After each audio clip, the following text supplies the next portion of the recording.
Welcome to the Equine Vet Connect podcast. I'm your host, Dan Carter. I'm a veterinarian and a farrier. The goal of this podcast is to educate horse people, break things down, bust myths, and keep it real. Speaking of breaking things down, here's my legal disclaimer to keep my attorney and insurance company happy. While I am a vet, I may not be your vet. Contact them before trying anything you hear on this podcast. Remember, just because you watched it on YouTube or heard it on a podcast does not mean you can do it. Please use common sense.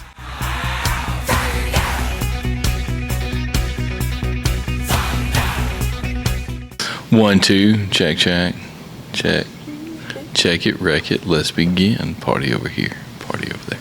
All right, you ready? Let's do it. All right, welcome back to the Equine Vet Connect podcast here at Countryside Equine Hospital. I got Dr. Caroline Brown in the studio today, old treatment room 1. How are you this morning? I'm fabulous. Yeah, I think I just gave away. We film these in the mornings. We do film these in the mornings. You know, it's we tried an afternoon once, and we found out that did not work. No. We're just kind of morning people around here. So we had like every sign in the universe that night, Yes. like telling us don't film at night. It was a Monday night too, so maybe that wasn't the smartest move on our end. Maybe, but I really don't want to do a Friday night. That's true. And then Tuesdays, it's not real great. No, another Wednesdays, Thursdays, no. Yeah. Just Friday morning. It's a great time Friday to film morning podcasts. is, you know, it's worked for us so far. We don't need to change it. Stick with what works.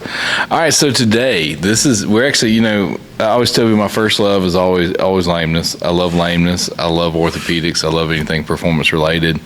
My second favorite thing, and we get to talk about this today, is dermatology. Mm-hmm. I love dermatology. We love some skin. And you know, it's kind of amazing. When I was in vet school, there wasn't a lot of time spent on dermatology. Really? Yeah, we had one equine dermatology class, one general dermatology class. Mm-hmm. And when I got out into practice, I realized how much dermatology there was. Oh, yeah. I mean, there's a lot. It comes up in almost every type of appointment that we see, whether Right. it's wellness or a sick horse or even lameness, you get some derm You parts do. in there too. Yeah. So. I've seen horses crippled from scratches or pastern dermatitis. Uh-huh. So yeah, I love dermatology, and I think it's gonna be a cool episode because, and I think too, you know, we're down here in the Southeast, and I do feel like the Southeast is probably overrepresented in the dermatology world. Yes. You know, I've had vets move here from California, and they've never seen skin issues like we see here. Mm-hmm. And you know, of course, I'm looking at it like, well, that's pretty mild.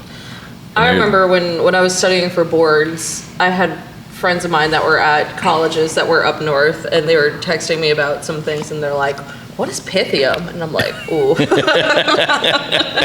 I'm like, you don't want to know. No, pythium's an episode unto itself. Swamp cancer. Yes, it is some pretty nasty stuff. And that's the name carries Yes. everything you need to know about it. It's prevalent in Florida. Yes. I feel like the Florida man is involved somehow in is.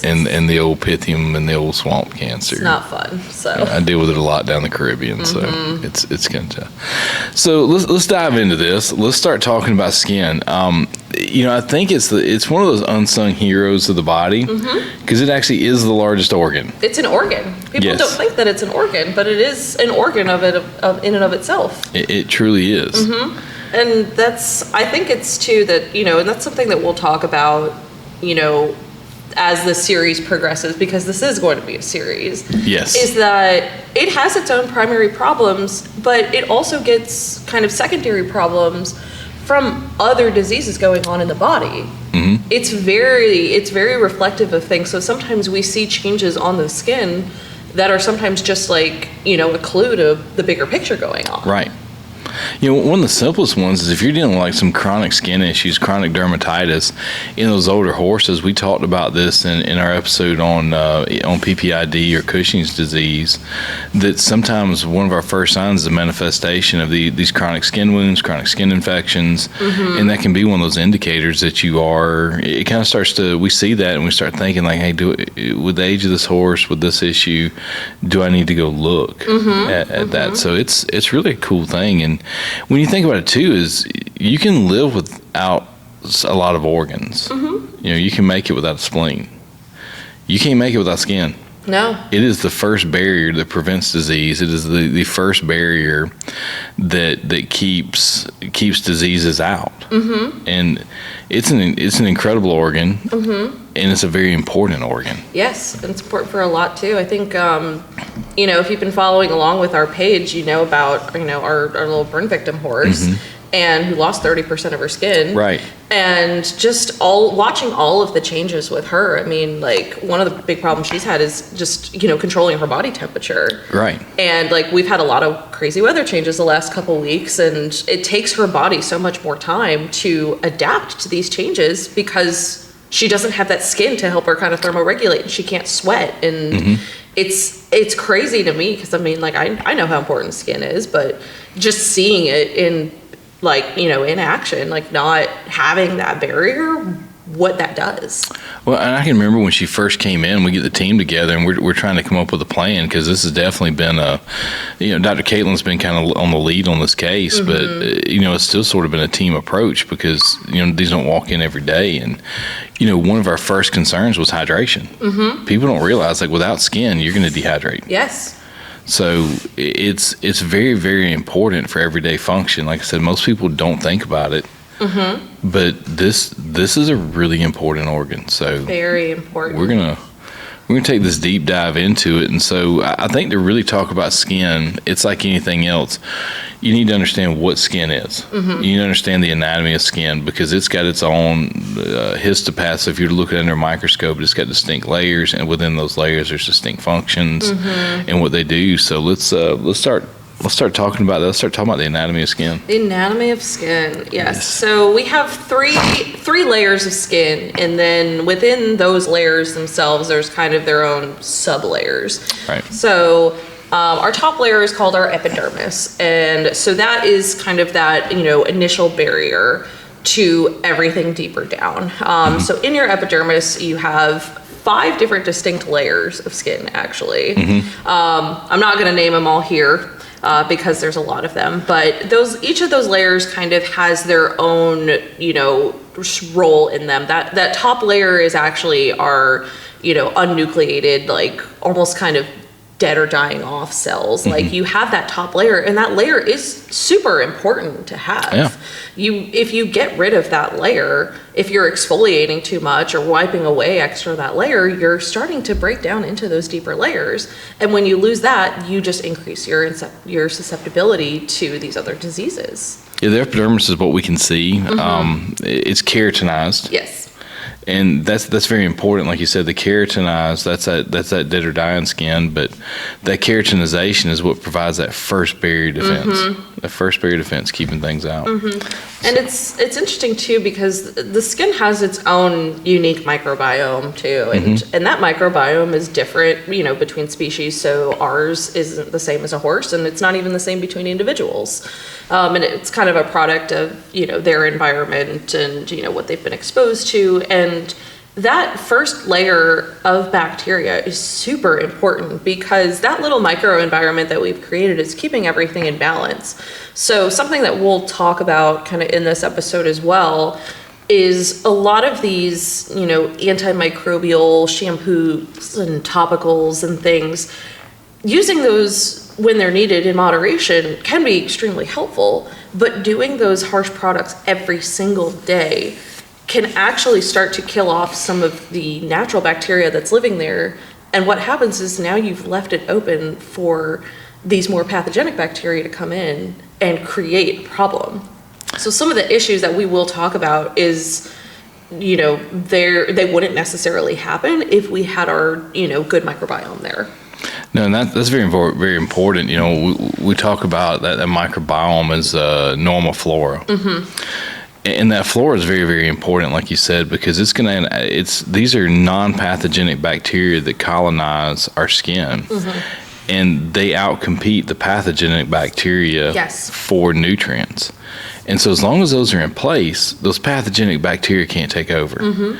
But we start removing the good bugs, well, then the bad bugs can just run rampant, and that's when we get some of these infections. So that's a great point. Is in the epidermis is where those live. Without an epidermis, they go from non-pathogenic to potentially pathogenic. Pathogenic, yes. So having that intact, healthy epidermal layer is very, very important to maintaining this normal flora, this microbiome, and that's really critical for a lot of things we're going to be talking about in skin.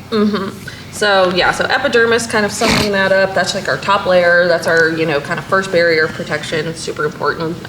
Also important to know in here is where the melanin sits, the melanocytes.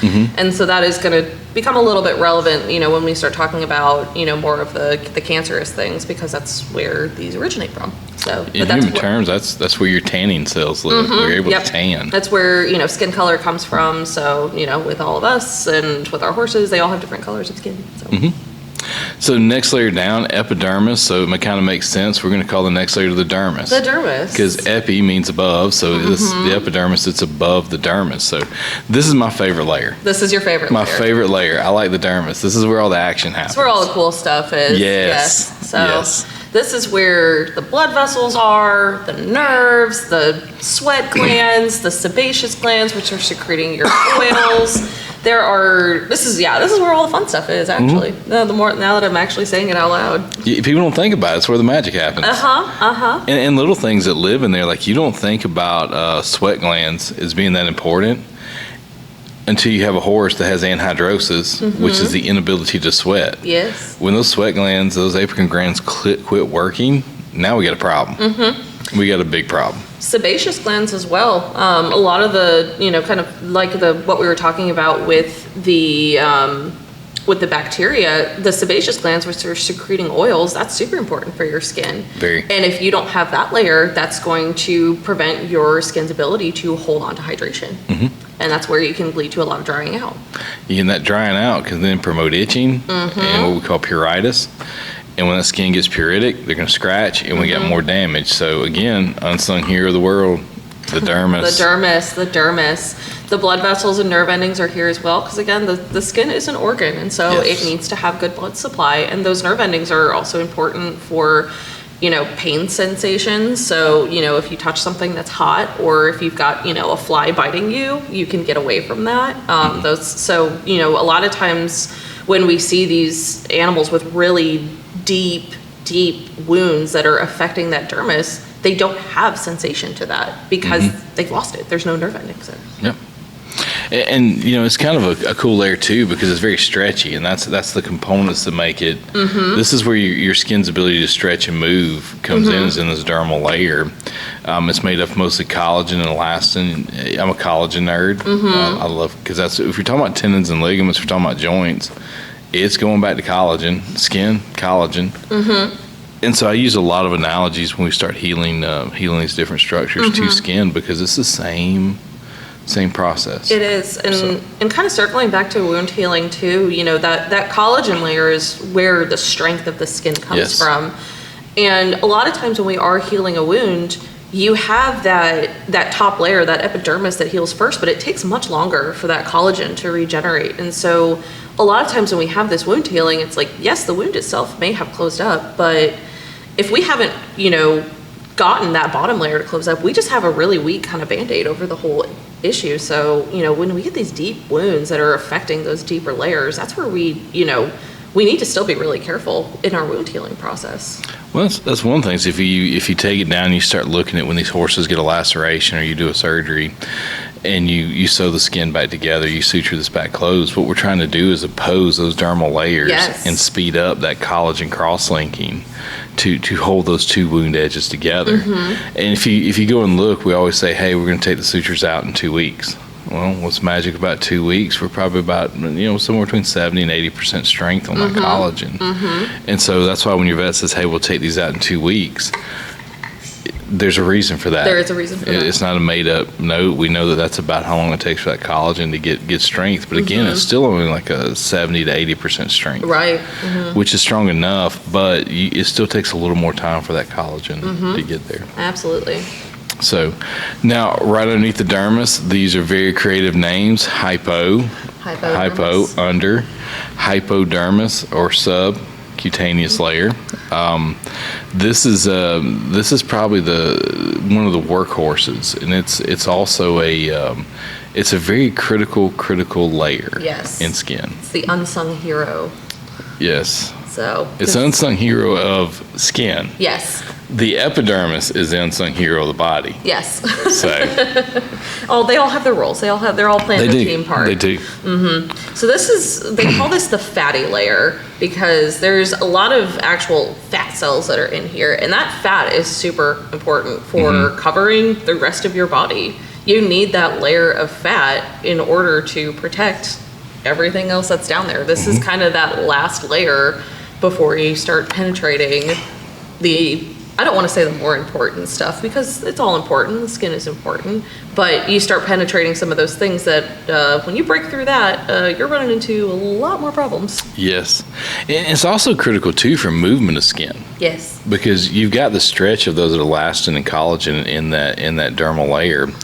But if you ever look, if you move skin around your body and it's able to move back and forth, it's this hypodermis or subcutaneous layer that allows that to happen because as we know, like collagen can only stretch so much, and so the real movement occurs in this subcutaneous layer, and it's really important for movement. Like if you look at wounds when they're first healing, that subcutaneous layer is not fully developed, and you don't have as much motion on that skin, and that's also why younger, fresher wounds, that even though that dermal layer may be closed, doesn't have as much strength because you don't have that subcutaneous layer to allow for that movement like you would with in normal skin. So all really, really important. Very important. Yes.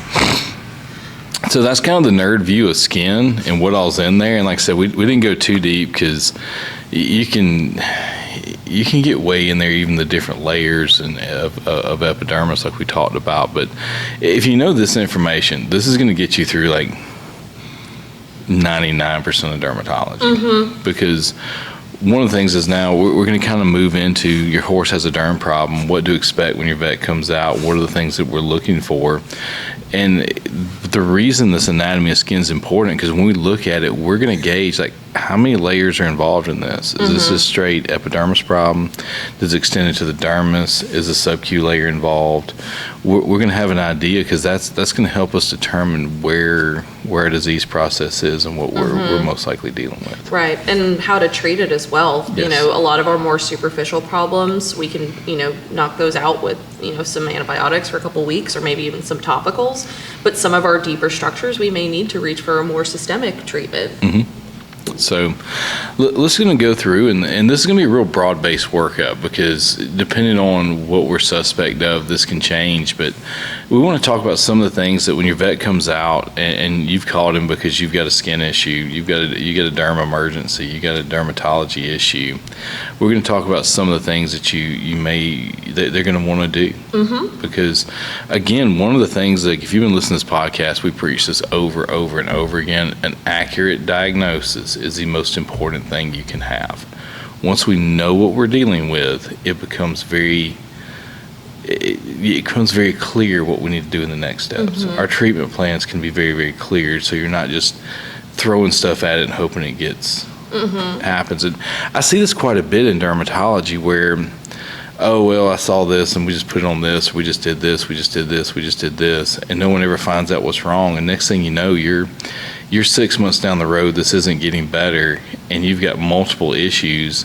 And some of the issues that we're actually looking at aren't the actual problem, but they're problems that resulted from the treatment. Right. Does that make sense? Yeah, no, that makes sense. So that's why finding out what we're dealing with is so critically important. So let's kind of go through that. I'd say the first thing when I get there and I'm looking at this horse, we start talking history. History is, in my opinion, I think history is probably the most important for dermatology. If you've ever been to a dermatologist yourself, they're going to sit there for a while and they want to know every single product you've tried. They want to know what you've done before. They want to know, how long has this been going on? How did this start? How has it progressed? What has changed? What hasn't changed? There's a lot of questions we're going to come with, because, the chronicity of these things can be really important. Did this start 2 days ago, or did this start 2 years ago? Is this, did it start it in one leg and now it's moved up the whole leg, or is it just affecting, one area of the body? And so these little things are going to help us to kind of not only identify maybe what this could be, but also how we're going to treat this. And are there other, avenues that we need to go down, like how we've talked about kind of already, some of these more systemic things that could be just showing up in the skin.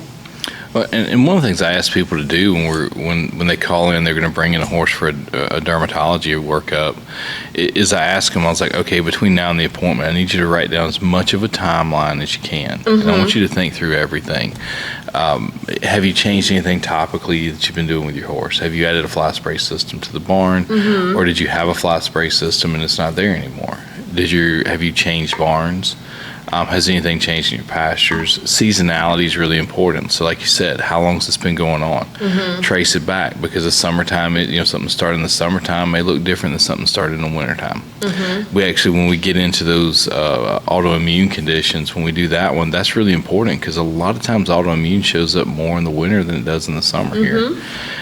So all those things, a really thorough history is very, very important. Because that's going to start us down this pathway, especially when we get into cytologies and we get into biopsies and histopath to help us figure this out. One of the things is the more history we can give those clinical pathologists, the more history we can give those pathologists, the better answer they can give us. That's one of the things I say a lot is, like, let's don't play stump the veterinarian, let's don't play stump the pathologist.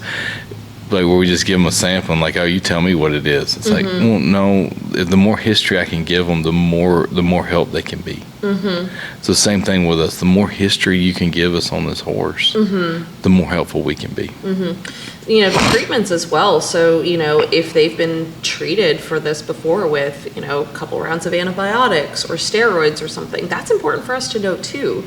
Because sometimes if they've, already been treated with antibiotics, they may have more resistance to that antibiotic, whatever bacteria we end up culturing. So that could be, relevant for us to know, because there are a lot of real bad bugs out there that get some antibiotic resistance, and we're dealing with a little more of a beast when we get into it. And if you've seen another veterinarian and you're calling out another vet for a second opinion, make sure you tell them everything that other veterinarian had done. Have those records, because let's don't reinvent the wheel, because a lot of things we may look at and say, okay, well, this is kind of our first line of defense when things look this way. So let's don't go down the same path multiple times. Let's get all that information. Don't play stump the veterinarian. Right. Let's tell them everything. Let's tell them everything.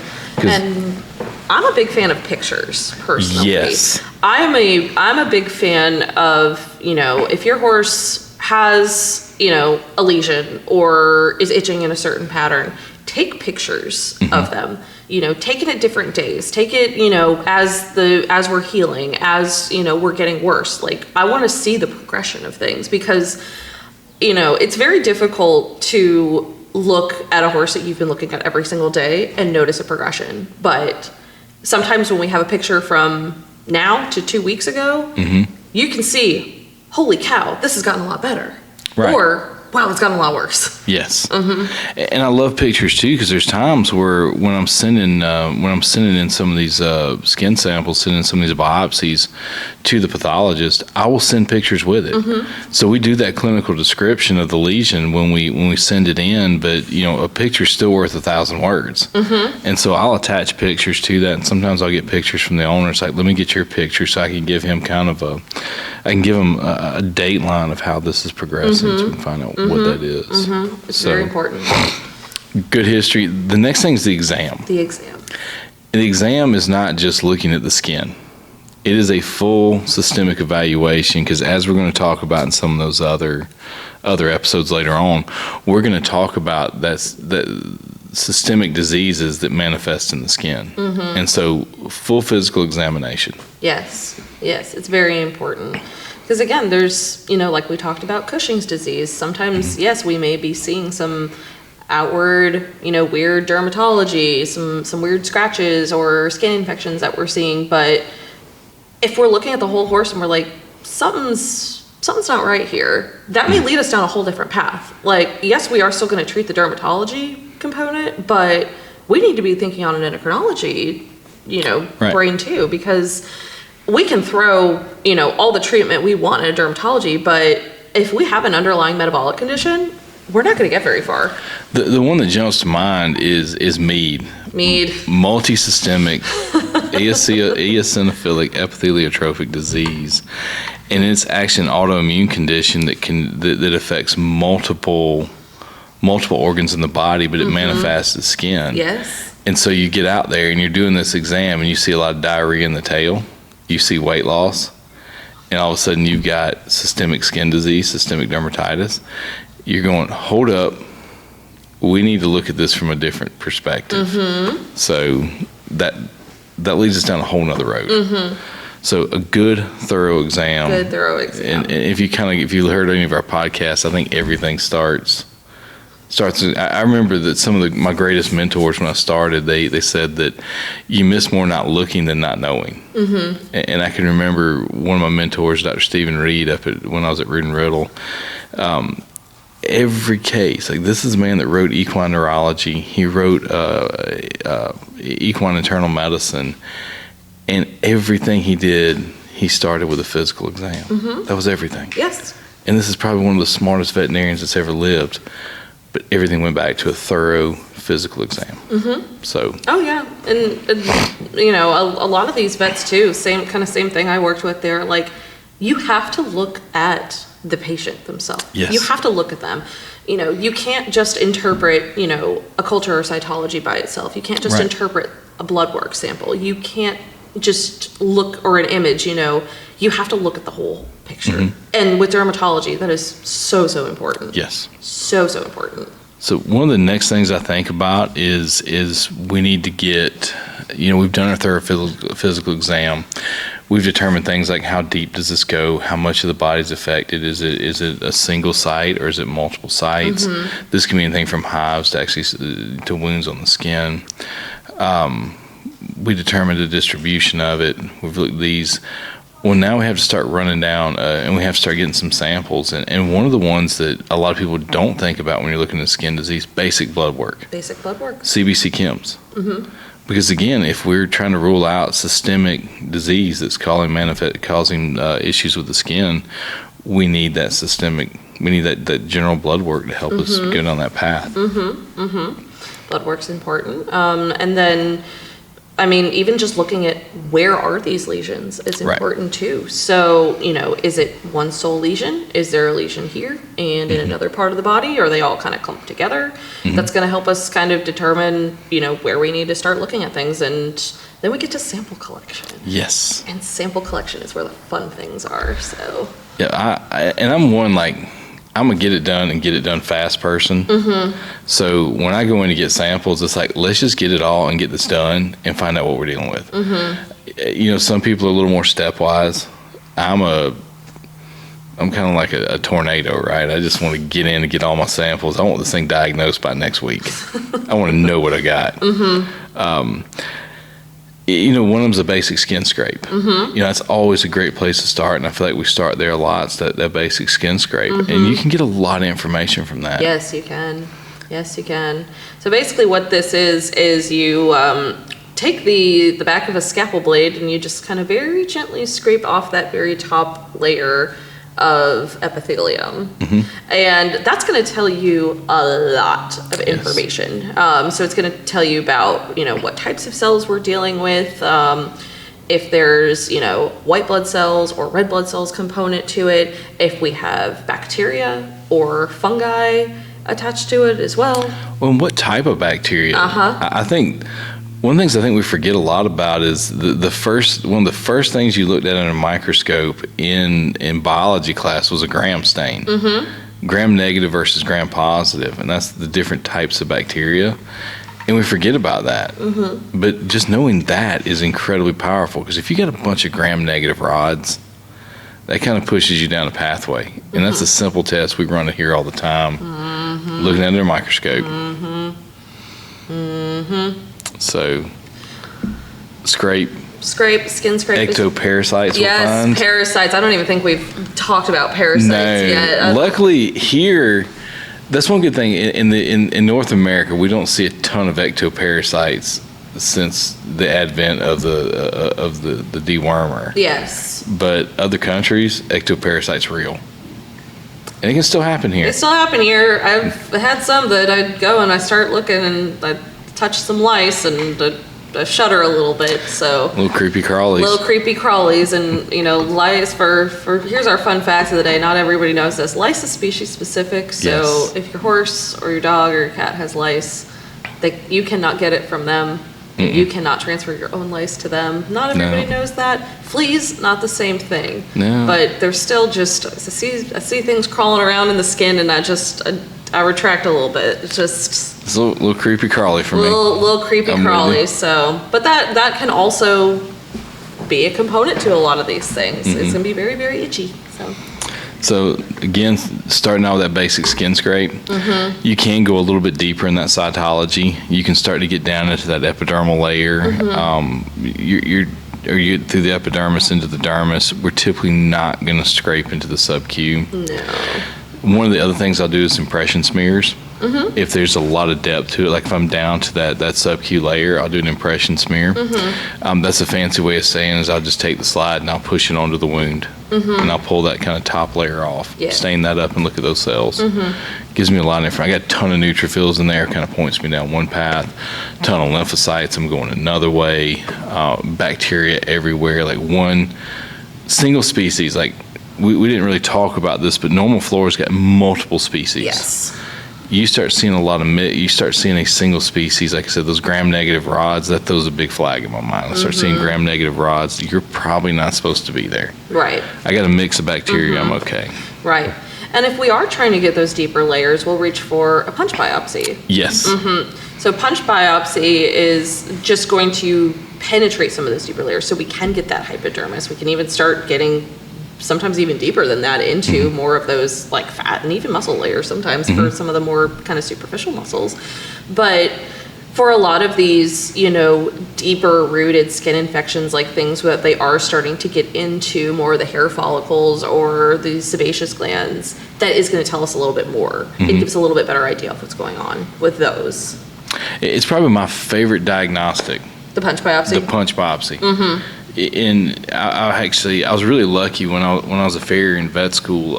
One of the ladies that I used to trim horses for, she was actually an equine dermatologist, and developed a great relationship with her.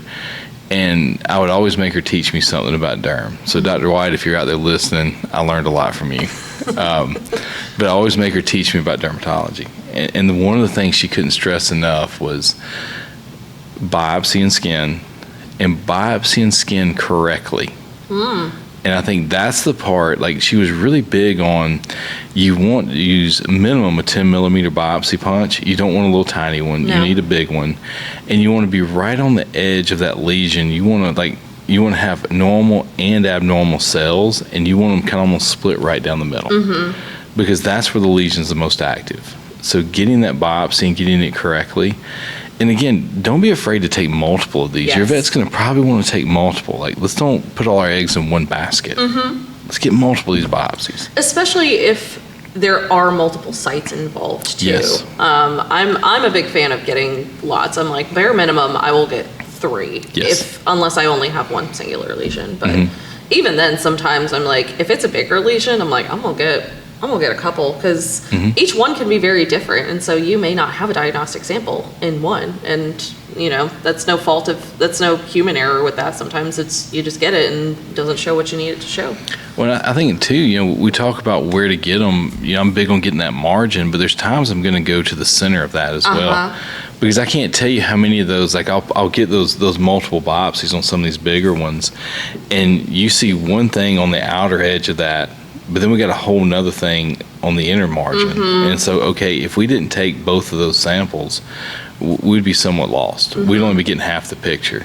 So yes. 100% with you, try to get 3. I try to get, bare minimum I get 3. Yes. Usually I'm out there, I'm getting a lot. I'm like, I got the sample cups like lined up, and I'm like, like I'm labeling where they came from. This is a margin. This is a center. This is mid somewhere. And I think it's probably one of the best tools for that. Absolutely. And then in there too, we've talked about just kind of identifying cells. We're going to talk about cultures as well. So the culture is, where if we do see a bacteria, we're going to identify it, and we're going to get a sensitivity on it to determine if we're going to go antibiotic route, what is this susceptible to? Because, some of the more scary bacteria out there are more MRSA, are resistant bacteria or things, and that's really going to dictate what we use, and a lot of times how we're going to use it. Are we going to be doing this multiple times a day? Are we going to be doing this for several weeks? A lot of our, more deeper skin infections, those are going to be weeks to months of antibiotics. Yes. Months. And it's very important on that culture, because I can't tell you how many of them come in and either they've been treated by multiple veterinarians or they've been treated by the owner, and we weren't. Again, it goes back to history, where maybe history wasn't communicated that we've already been down the sulfa route. We've already been down the Uniprim route. We've already been down the TMS route, or we tried doxycycline, or we tried the Exceed, and we've been down these multiple antibiotics, and those antibiotics can actually kill that normal bacteria.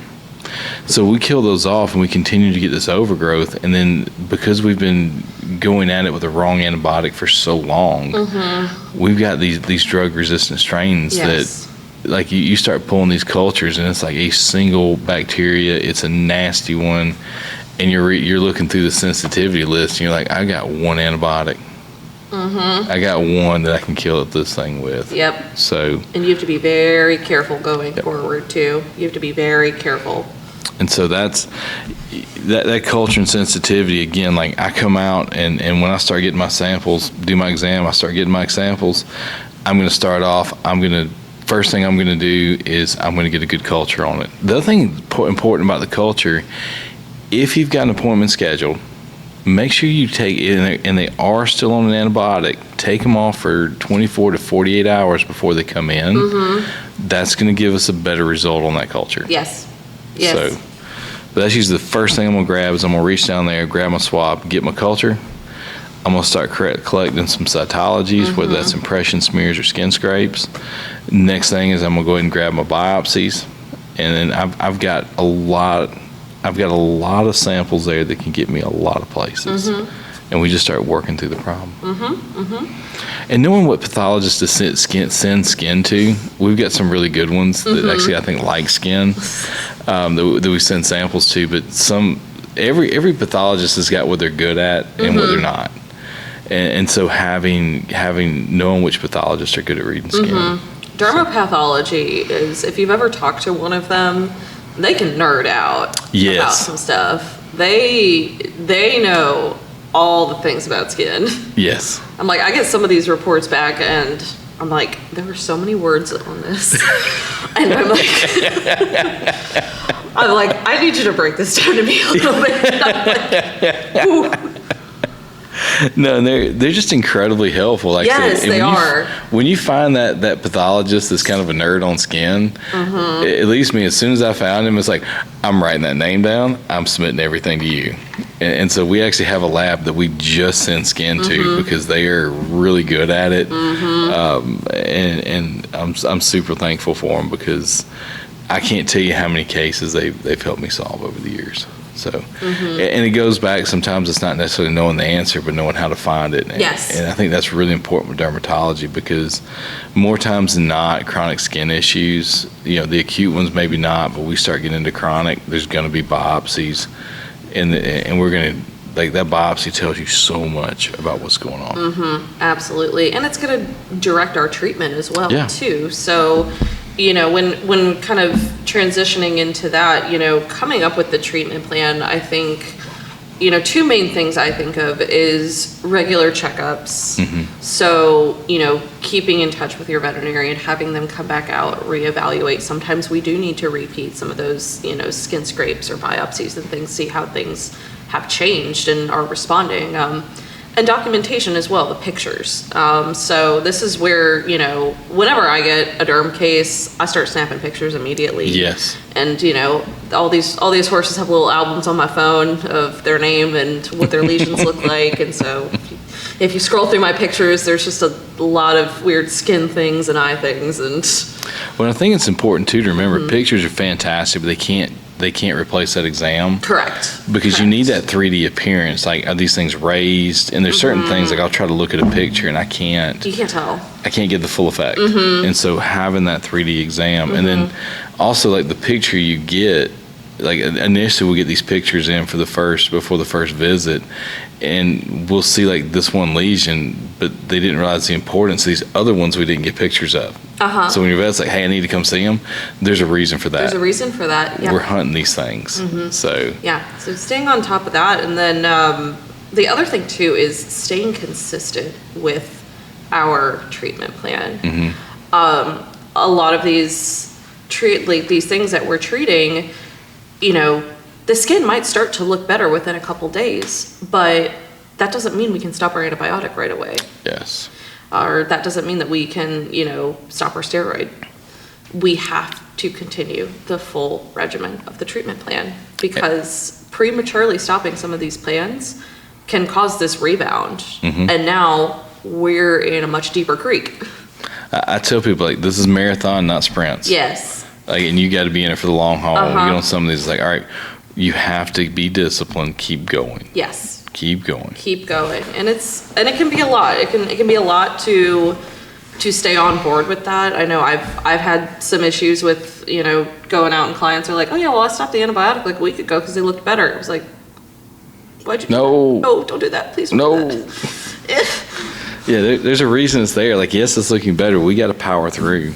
And again, skin, it is a marathon. It is a marathon. It is a marathon, but it can be a very rewarding marathon. Yes. It is, because, you know, a lot of these skin things, we, you know, put a lot of effort in there, we get aggressive, they can be gone. Well, and I think that is the one cool thing I think I like about treating skin. When you're working on joints, you're working on tendons, you're working on ligaments, until I get an ultrasound or I get some kind of imaging in there, you can't see it. Skin, you get to actually see. Yes. You're looking at it, you can actually see the skin, and you can watch it heal. And that's the other thing I like about pictures, and especially for owners, have those pictures, because when you look at something every day and you're talking about the growth of the epidermis being like 1 to 2 millimeters a day, 3 to 4 in like a supercharged world, you're not going to see it. But all of a sudden, if you can go back and go, oh, this was it last week and this is it this week, you get to actually appreciate what you're doing. You know, we get to see it because we're popping out every week, 2 weeks or so. And so it looks great to us. And I often hear that, like, oh, well, it didn't look that good to me. I was like, well, you see it every day. But then you show them, this is what we looked like last week. Right. This is what we look like today. Winning. Wow. Winning. So. And it can be a long road.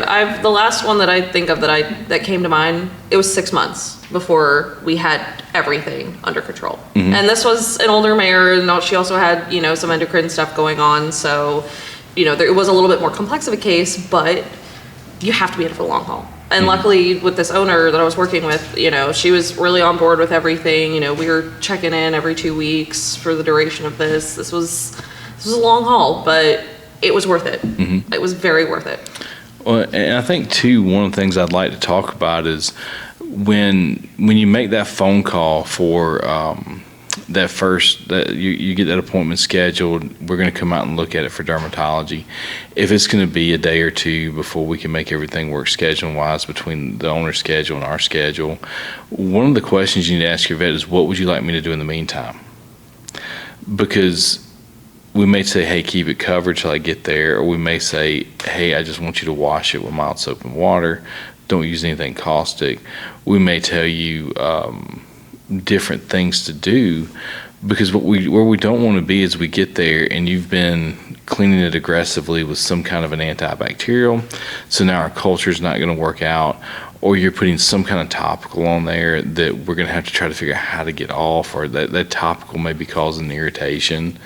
We're going to help guide you to set us up for success in figuring out what this is, because some of the things that are made to put on wounds, and we're going to, or on the derm issues, we'll get into this in another episode, can do more harm than good. I'm going to say this right now, and Casey, you can take this out if I'm not allowed to say it.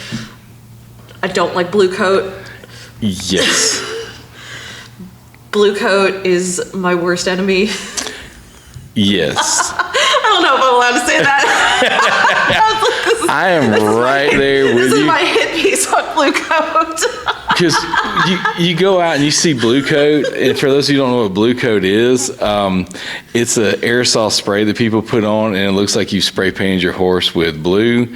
You can't wash this stuff off. No. I think it just has to wear off. It stains everything. I have gotten cultures and cytologies with this. I do look at it under a microscope, and you're like, I don't know what this is. No. I don't know what this is because it's just stained this horrible indigo. And yes, I have blue. Yes. Your horse has blue. I'm like, I don't know what to do with this. Yes. Please, if you have this in your at-home pharmacy, take it out, put it in the garbage, light the garbage on fire, get rid of it, please. I'm begging you. I feel your passion, because as I was going through this and we were talking about what to do till we get there, the Blu-Kote was number one on my list. No Blu-Kote. For the love of God, please. I preach this every day. If you've got a derm issue, best thing in the world for derm, soap and water. Not antibacterial soap, not betadine, not chlorhexidine, not anything crazy. I want you to reach over, grab you some ivory soap. Jim Orsini said it best. If you won't put it in your eye, don't put it on the skin.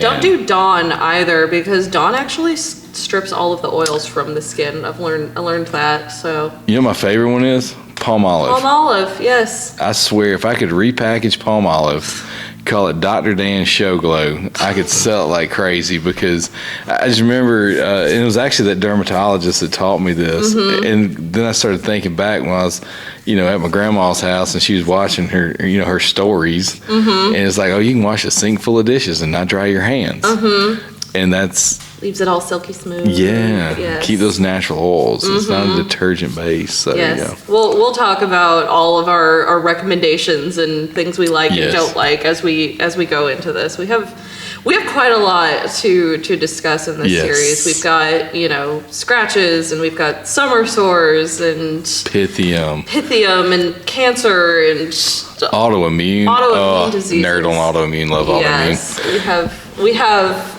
I have pages. I wrote a lot of pages. I started writing this the other day. I was telling April, who does all of our media, I was like, I got the juices flowing. I'm like, I'm ready. I'm ready to talk about some derm. Dermatology is pretty awesome. So we're kind of wrapping things up. Let's hit on some basic takeaways. Like, if you remember nothing else from this episode, or if you fast forward to the end. So if y'all ever get tired of our podcast, you can fast forward to the end. We'll knock out a cliff notes on it. Hopefully nobody does. Hopefully y'all find it as fun as we do. But your biggest things, like, what's your takeaways? I think so. Dermatology is that this is not always just a simple skin issue. This is a big workup. We need to be involved. It's important to have your vet come out and do a full, thorough workup.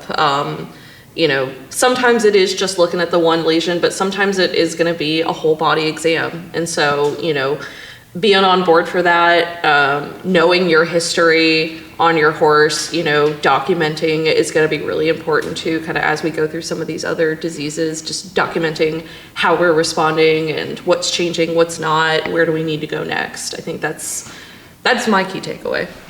Yeah, the only thing I would add to that is set us up for success. Mm-hmm. Make that appointment as successful as possible. Have a good written history, as much as you can remember, because some of these have been going on for months. You may not remember every detail back from August while we're there, and then the next day you're like, oh, I should have told them this. Sit down, have that good history written out, know what we've done. Any vet that's seen them, have those records so your vet can take a look. Mm-hmm. And be careful what you're putting on. Take them off antibiotics before we get there if they're on it. We're going to, at least you call in, your vet will kind of tell you what you need to do till they get there. Set us up for success. Help us help you. So that's probably the only thing I would add. So, all right, I hope y'all enjoyed that episode as much as we did. No Blu-Kote. No Blu-Kote, please. Stay away from Blu-Kote. Please. This is not sponsored That's by probably, Blu-Kote. takeaway number one. And Blu-Kote, we're sorry if we offended you, but... So, you have other wonderful products. Yes, just not Blu-Kote. It's not Blu-Kote. So, thank y'all for tuning in. As always, we enjoy doing these. Hope y'all enjoy listening. If you've got any ideas for topics, which y'all have been great. I mean, we've got a ton of topics, and we're trying to work through. I can't remember who sent this one in, but this was sent in by one of our listeners. So, keep sending the topics. We're going to keep working at it because y'all have come up with some great ideas, and we really, really appreciate it. So keep sending those DMs, keep making some phone calls, emails, text, comments. Put some comments down there. We like comments. We actually do read them. We read all these things. We read all of them. Yes, it's a lot of fun. So, keep up the ideas. We want to keep doing these. Really enjoy it. So, thanks for tuning in, and Dr. Brown, thanks for being here today. April, thanks as always for setting it up. Casey, thank you for editing, and everybody here at Countryside Equine Hospital wishes y'all a great week. Thanks for tuning in. Bye.